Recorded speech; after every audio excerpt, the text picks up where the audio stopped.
Kasi ang sinasabi po ninyo dito sa transaction na cannot be made doon sa kanilang system, ano-ano ba to? At anong pinaka-importansya nito sa amin na mga mananakay at mga may-ari ng mga sasakyan? Anong importansya? Unang-una, MBUC, ano to? Mr. Chair, Red to green. Hindi ganun kasimple. We have to clarify those things, ha?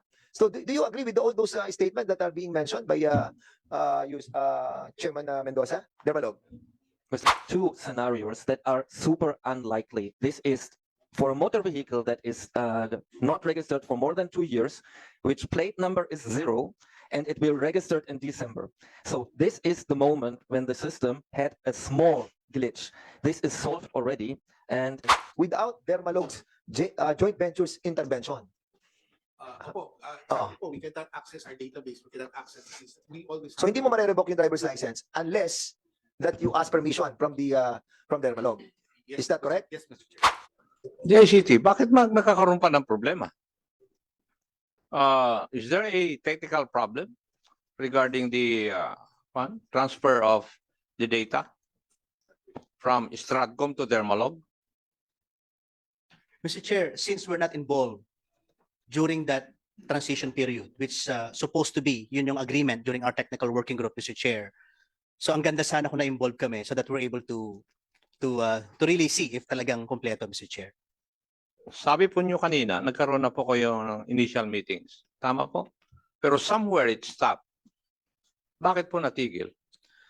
What happened, Mr. Chair? There was an agreement that they will be turning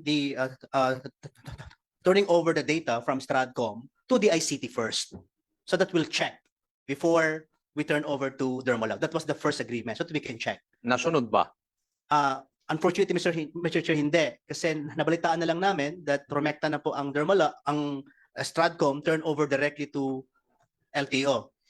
Pero present ba sila nung nag-usap-usap kayo nito sa technical working group? During the turnover, Mr. Chair, we're not involved anymore. Sad to say. I think there was a transition kasi, Mr. Chair. I think I remember, sino ba yung, there was a OIC that time, Mr. Chair.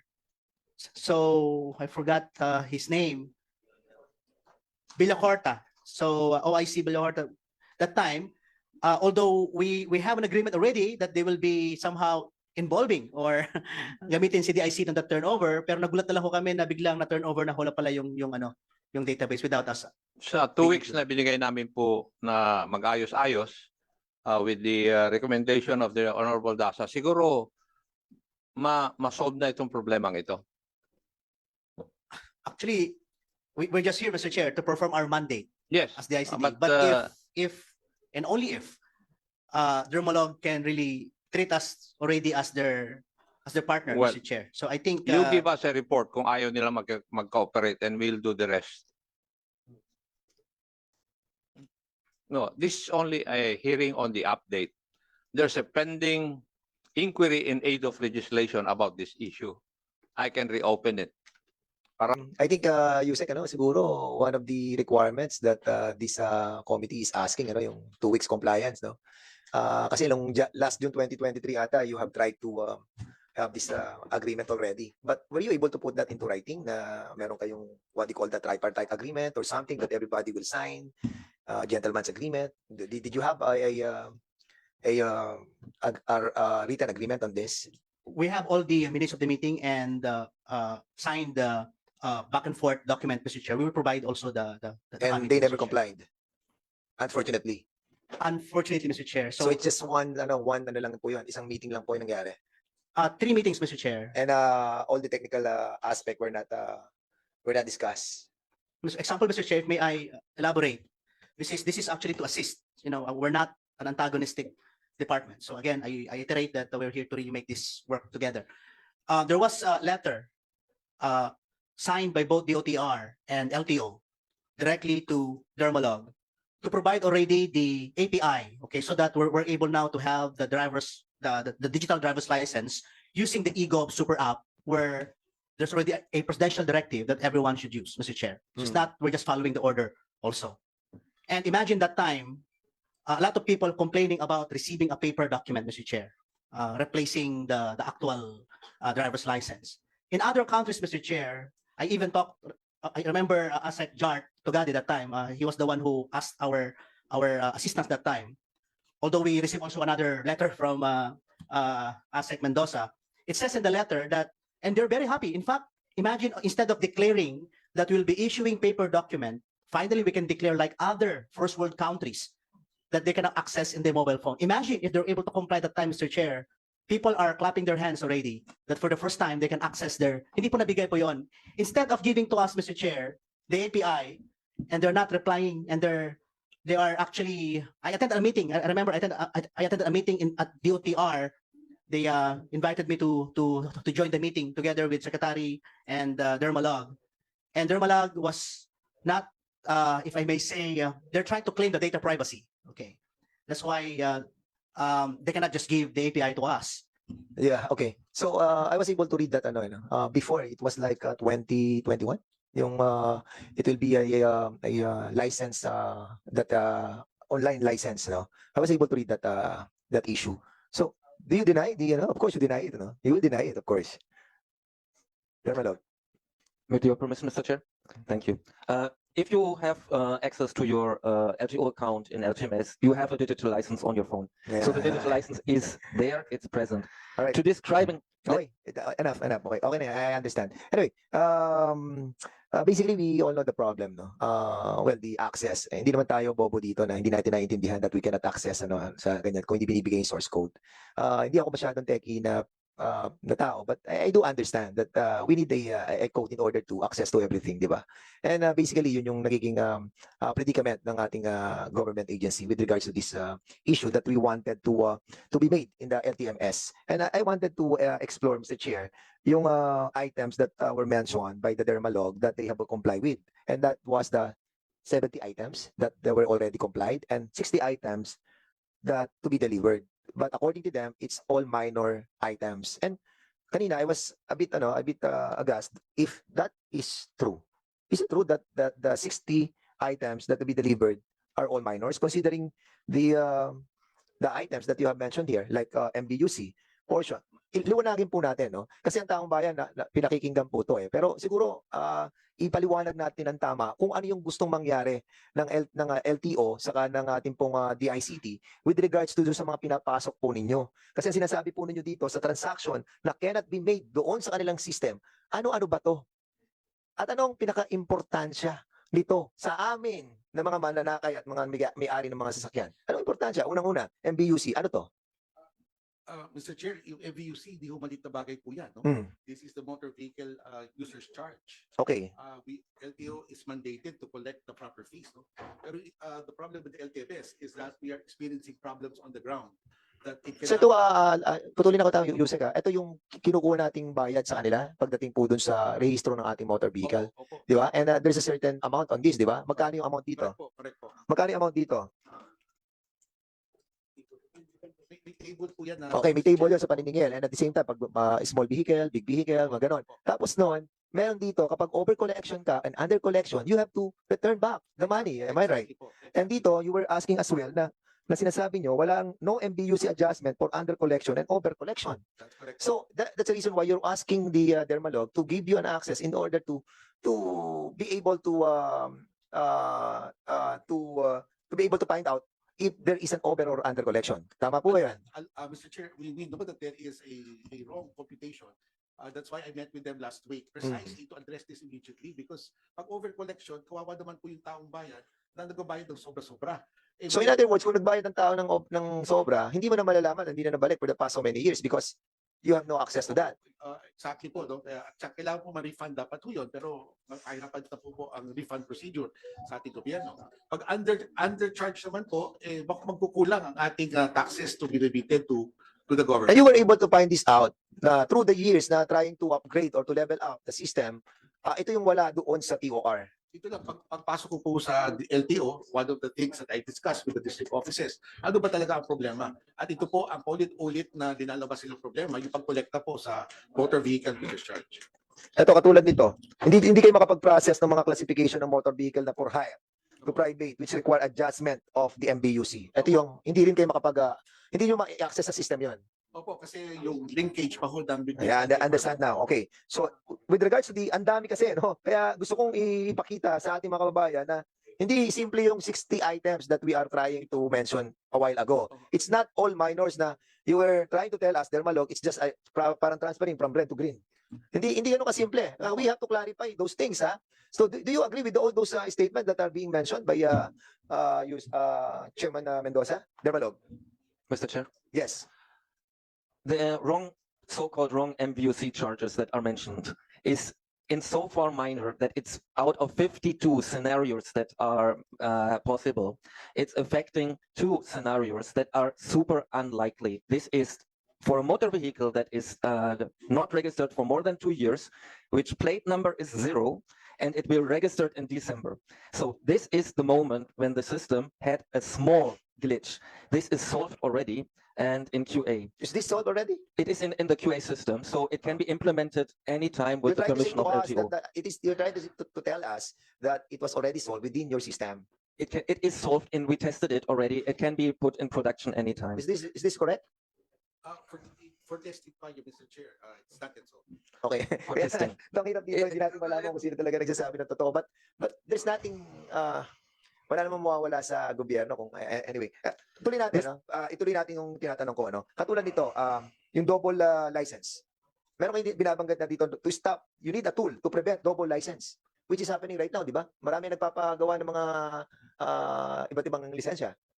It is not included in the actual system that we have right now. Well, ito po yung mga enhancements na gusto natin magawa sa LTO, no? Because we're now slowly trying to merge the 2 database. Wherein yung mga nakakuha po na lisensya under the old database, dapat sana mabasa na ng new system. So that a person who would like to apply for a license cannot apply a license in the new system and in the old system, thus eliminating the chance for double license. Okay, ito, meron naman sa LES. No implementation of revocation of driver's license without Dermalog's joint ventures intervention. We cannot access our database. We cannot access the system. We always So hindi mo ma-revoke yung driver's license unless that you ask permission from Dermalog. Yes, Is that correct? Yes, Mr. Chair. Opo, sila po ang gagawa. So, wala kayong na-revoke na paggamit ng system. Kung ginagamit nyo yung system, once they wanted to revoke that license, you don't have that power. We have to course it through their below. Mr. Chair. Mr. Chair, Okay, Dermalog. of course, LTO on its own can revoke a license. What does a revocation mean? It is deleted. There is no more license because it's revoked. You don't have any more license. What this scenario means is you revoke the revocation, which is a little bit interesting thing to do because if the license is revoked, it's revoked. So what is the correct scenario Yeah, is below. Yeah, Mr. Duncan. So, in other words, what you're trying to tell us that there is a provision on your system that you also try to delete those licenses that to be revoked.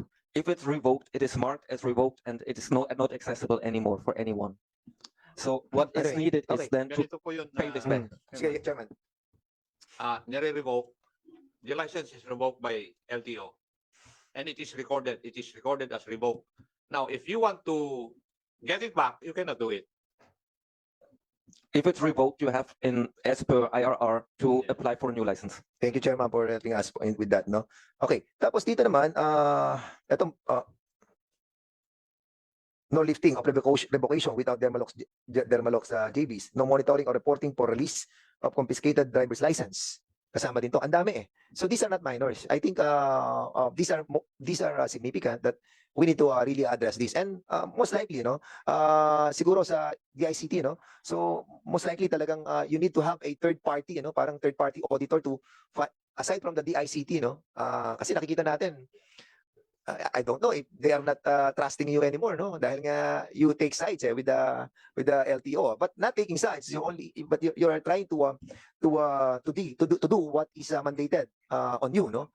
But of course, in this hearing, nakita naman nila yung ginagawa nyo ay nakasay po tayo sa LTO. Most likely, I think, Mr. Chairman, meron tayong parang tinatawag na third party to find out yung mga technical issues that you're going to tackle in the 2 weeks time that was given to you by the committee, no? Sige, Yusek, please. Mr. Chair, may I respond? Actually, Mr. Chair, and well, we are correcting the impression that the ICT is not capable. That's why we are the Department of Information and Communications Technology. So when I joined the government, the first thing that we've done is to bring talents inside the ICT, Mr. Chair. Yes, might be in the past that that the ICT might not have that, but we are now capacitated with people, Mr. Chair. We don't need third party to do assessment, Mr. Chair. We can prove that in the next 2 weeks' time. In fact, Mr. Chair, although our problem now is just the continuity of the people that join us because of the low salary of the ICT of but thank you for the approval of the e-government bill that was approved by Congress to raise the salary of the IT people inside the government. But Mr. Chair, rest assured that we don't need third party to conduct that so-called technical assistance and Thank you audit, for Mr. that Chair. assurance, Thank you. Yusek, kasi that's what we're trying to be assured of, kasi alam mo, hindi naman kami mga technical people dito, and what we wanted is to abreast us with all the things that you're going to discuss there, especially yung mga bagay na technical na they're denying, and you are denying as well, with regards to the transfer of datas and the source code that needed to be delivered, no? So, ito na lang, Mr. Chair, no? Pagdating doon sa bayaran, no, ng mga fees charged as reported by the IT providers, meron tayong binabayad na 50 pesos to 80 pesos para po doon sa convenience fee, no? Paano breakdown ito?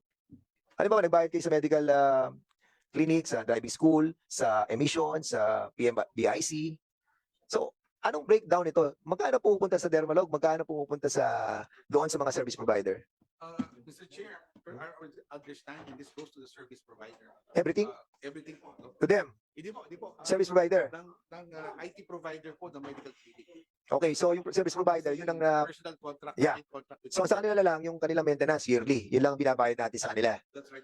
And basically, kumikita ang Dermalog saka Stratcom doon sa binabayad natin sa maintenance. Ang Dermalog po doon sa maintenance na binabayaran po natin, ang Stratcom po charges a computer fee. So how do you earn, Dermalog? Where do you get your earnings from this transaction? We don't get any transactional earnings. Let me say, sayang, we don't get any transactional fees. So it's really we depend on the yearly maintenance costs. Don't you have any access to all these service providers that have been put into the system? Unfortunately, Are you sure? yes, 100%. 100%. Are you under oath? Unfortunately, Ay, hearing na pala to, no? Yes, doon na lang sa susunod na hearing. So you don't have any access with all these service providers that under your system. unfortunately, yes. Yes. Who owns the Dermalog? You are part owner, right?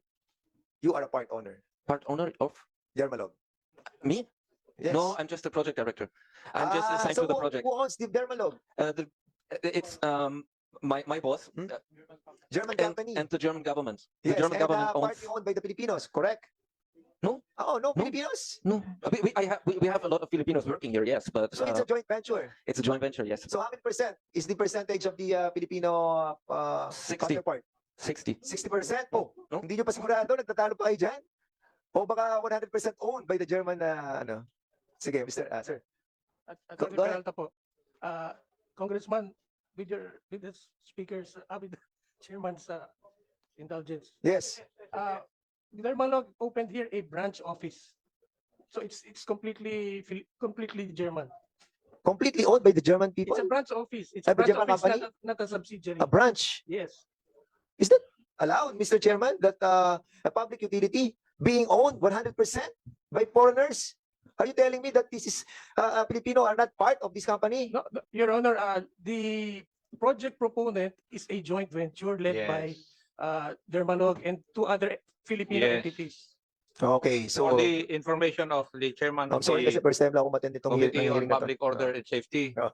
it's a joint venture of two Filipino companies with the German company. Yo. Kasi, And as far as I can recall, in the first hearing dito, there was a problem between Dermalog and one of their Filipino company joint venture friends, right? And the case went up to the Department of Justice. I think that's correct. Correct po. Solved in Yes. favor of Dermalog. Yes, I know. okay, ingat kayo sa mga actions kasi action speaks louder than words. Okay, anyway, can you kindly submit to us yung the meron ng submission sila ng joint venture? Did you submit to the committee the joint venture agreement with those Filipino counterparts? Can you kindly submit to us the joint venture agreement and at the same time the financial statement under the Bureau of Internal Revenue? Okay, so